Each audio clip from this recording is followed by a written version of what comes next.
Good morning. How are you guys doing? We are well, thank you, Alex. How about you? What's going on? What are you taking a look at?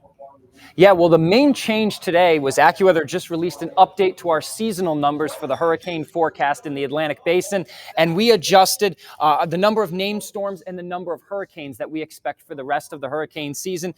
Not much of a change here, but we slightly decreased the high end of the number of storms. Originally, we were forecasting 13 to 18 named storms. Now we're going with 13 to 16 named storms. We've already seen 6 so far this year, and we dropped the number of hurricanes by 1, just by 1 here, from 7 to 10 to 6 to 9. And the reasoning behind that change was essentially this midsummer lull. There's just been a lot of dry air and a lot of shear, which has certainly been good news, keeping a lid on the tropical season. But we do expect things to change as we move into the second half of September and into October. And the big thing to note here is we did not change the number of U.S. impacts that we expect this year. We've seen 2 so far, with Chantal and Erin making a close pass by, but we are not changing the direct impacts to the United States. So even though there might be a storm or less on the total counter at the end of the season, we're still expecting a busy second half of the season, and we're still expecting potentially multiple U.S. impacts the remainder of the season.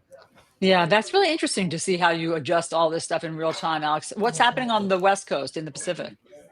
Yeah, well, in the Pacific, we actually are now tracking a tropical rainstorm out there right now. It's going to be moving up the coast of Mexico. No more Kiko, so Kiko is gone, but we are going to be watching the west coast of Mexico here over the next couple of days, as we're going to have a tropical rainstorm moving up along the coast, likely to become a tropical depression or tropical storm later today or tomorrow. So we're keeping an eye out for that, but luckily, it should stay offshore.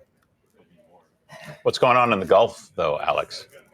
Yeah, we've been talking about this the last couple of days on your show here, but the Gulf, just bathtub water here. Look at this. Everywhere in orange and yellow on this map, in the entirety of the Atlantic Basin, most of it at least, has water temperatures near or above average. That's denoted here by the yellow and orange colors. But you can really see some of this deep orange color here in the Gulf. And in fact, a couple of days ago, we officially broke the record for the highest ocean heat content on record in the Gulf.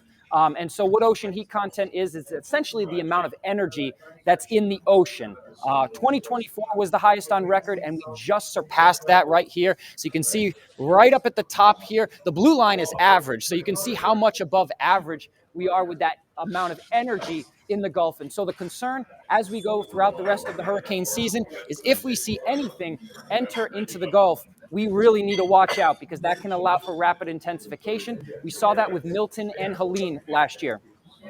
As the hurricane season continues, what could this mean for the East Coast of the United States?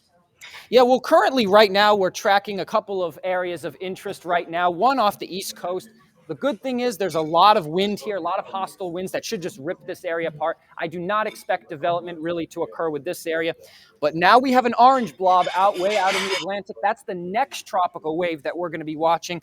Overall, it looks like it could be approaching the islands, in about a week's time or so, week to 10 days. So we're going to have to watch that very carefully. It's way too early to say if that's going to have no impact on the United States or if it could potentially bring an impact. We're a long way away, but like I said, we're expecting the tropical Atlantic to really come alive here in the second part of September, and we really want people to follow the forecast closely.